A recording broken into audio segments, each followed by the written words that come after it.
سبيل الدموع سبيل مريح تنهدى يا صاحي كي تستريح.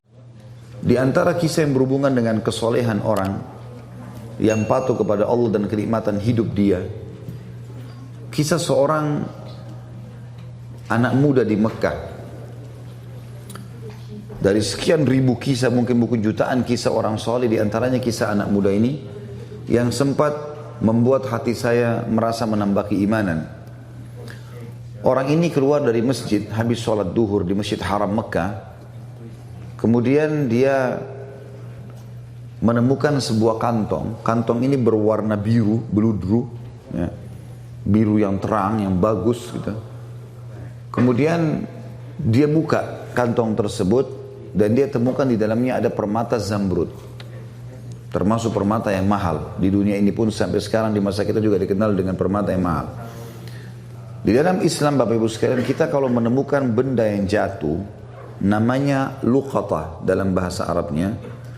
Hukum syar'inya, kita dianjurkan tidak menyentuhnya. Hukum syar'i. Bapak Ibu temukan HP, temukan duit, temukan dompet, gak usah diganggu, biarin di tempatnya. Hukum syar'inya begitu. Karena bisa saja pada saat kita ambil, mungkin orangnya datang 5 menit kemudian. Tapi kalau Bapak Ibu memang mau mengambilnya dan mau mengiklan, kalau mau mengambilnya syaratnya harus dia mengiklankan selama setahun. Kalau sudah setahun diiklankan tidak ada yang punya, bisa jadi haknya dia. Hukum begitu, hukum luqatah. Tapi anak muda ini melihat di depan Masjid Haram ada kantong terjatuh, diambil sama dia, lalu dia naik ke atas sebuah batu, dia iklankan. Dia mengatakan, wahai penduduk Mekah, dengarlah, saya menemukan kantong ini, ya, dan siapa yang merasa memilikinya silahkan datang ke saya. Lalu diangkat sama dia tinggi-tinggi. Rupanya nggak ada yang mengaku. Dia teriak yang kedua kali, dia teriak yang ketiga kali, dia teriak yang ke-10 kali. Terus saja dia teriak, wahai muslimin, penduduk Mekah, ada nggak yang kehilangan kantong? Ini saya temukan. Nggak ada yang nyaut.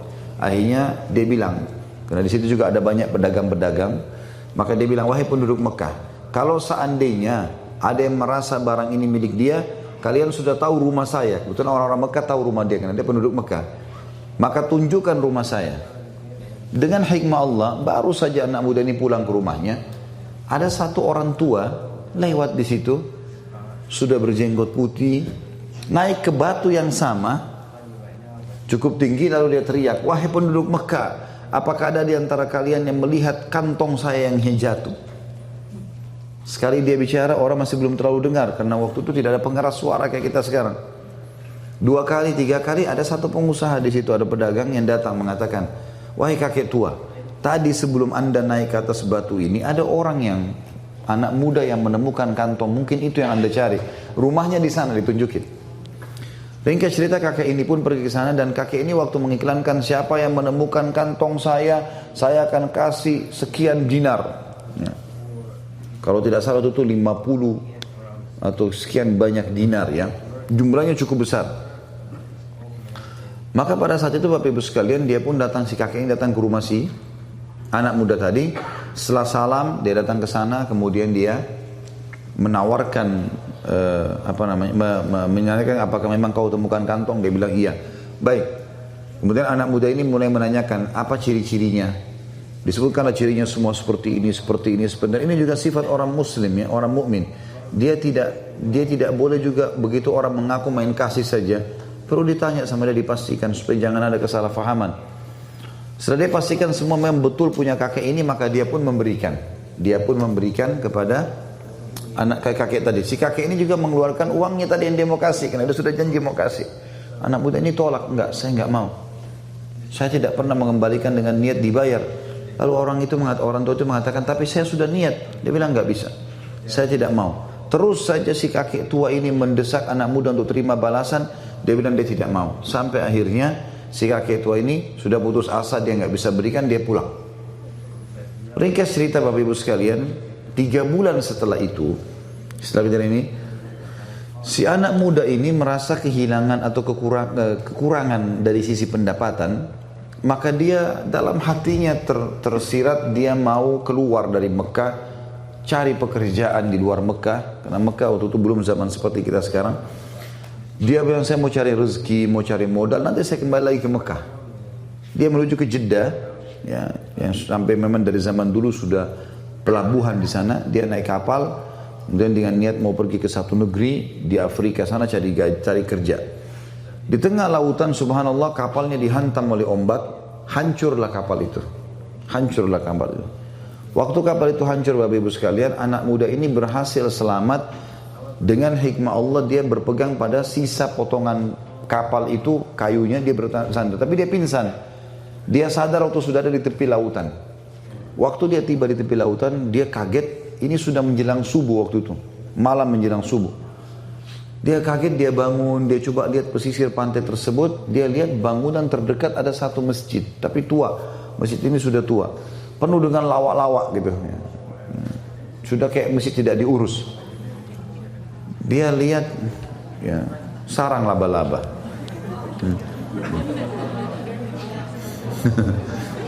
Baiklah.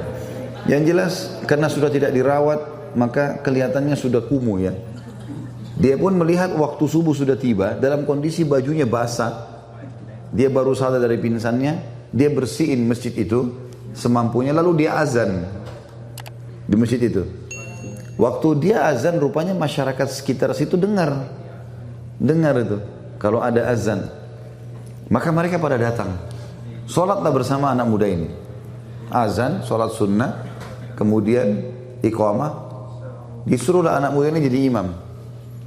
Ditunjuk oleh orang situ jadi imam. Dia jadi imam, dia sholat. Begitu salam, lalu kemudian orang-orang ini bilang, Anda ini dari mana? Kamu ini dari mana? Dia cerita sama dia. Saya dari Mekah, saya naik kapal, kemudian kapal kami tenggelam, saya tiba di sini pinggir pantai, saya ada masjid. Udah nggak dirawat, saya bersihkan, sudah waktu subuh saya azan. Kata mereka, kebetulan kami butuh imam. Bisa nggak jadi imam di sini? Sekalian mengurus masjid ini, nanti kami kasih gaji. Baiklah. Tinggallah anak muda tersebut 3 bulan. Jadi sekarang sudah 6 bulan peninggalkan 6 bulan dari kasus ketemu sama si kakek tadi. Kakek itu tinggalkan rumahnya tadi di Mekah 3 bulan, kemudian dia baru keluar dari Mekah. Setelah itu tiba di pulau ini, 3 bulan lagi dia tinggal jadi imam. Setelah 3 bulan rupanya karena dia anak muda yang hafal Quran, dia juga punya ilmu syar'i, ilmu agama yang bisa diajarkan, maka masyarakat sempat suka dengan dia. Lalu dimintalah dia untuk menikah dengan salah satu anak gadis di pulau itu gitu.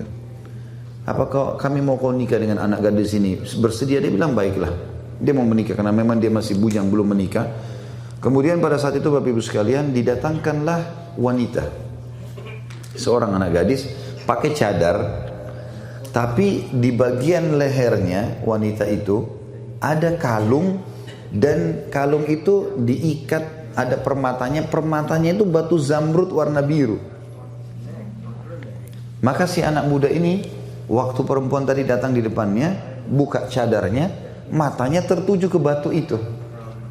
Orang-orang di sekitar itu bilang, hai anak muda, kau zalimi perempuan ini. Kami datangkan untuk kau lihat wajahnya. Sunnah Nabi SAW kalau mau menikah, melihat wajah wanita dan telapak tangannya. Tapi kenapa kau lihat perhiasannya? Gitu kan. Kata anak muda ini, saya punya kisah dengan perhiasan ini, batu ini. Saya sangat yakin batu ini yang saya temukan 6 bulan lalu di Mekah. Dan kisahnya saya temukan, saya iklankan, terus datang seorang kakek tua yang mengaku. Begitu dia bilang kakek tua, tiba-tiba ya, orang-orang di masjid itu mengatakan Allahu Akbar, bertakbir semua. Kata anak muda ini, kenapa kalian bertakbir? Kata mereka, apa kau tahu siapa kakek tua yang kau temuin itu? Dan kisah yang kau sampaikan tentang batu permata, betul permatanya ini dia.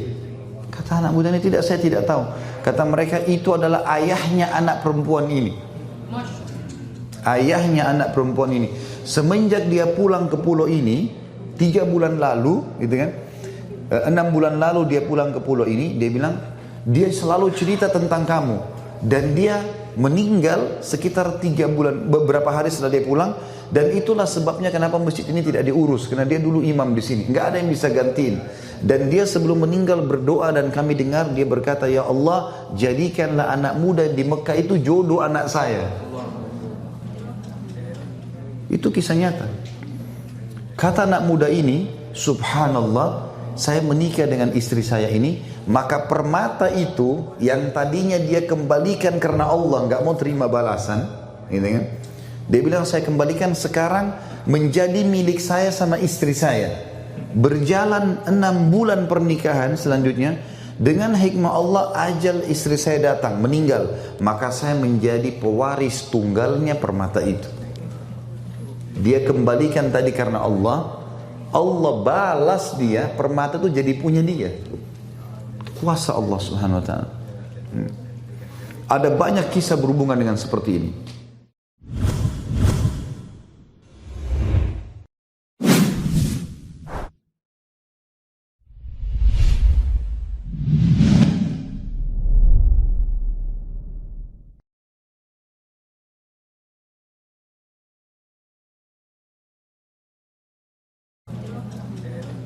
Itu kisah nyata.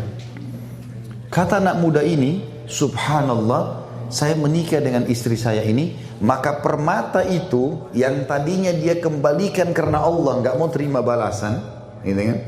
Dia bilang saya kembalikan sekarang menjadi milik saya sama istri saya. Berjalan 6 bulan pernikahan selanjutnya, dengan hikmah Allah ajal istri saya datang, meninggal, maka saya menjadi pewaris tunggalnya permata itu.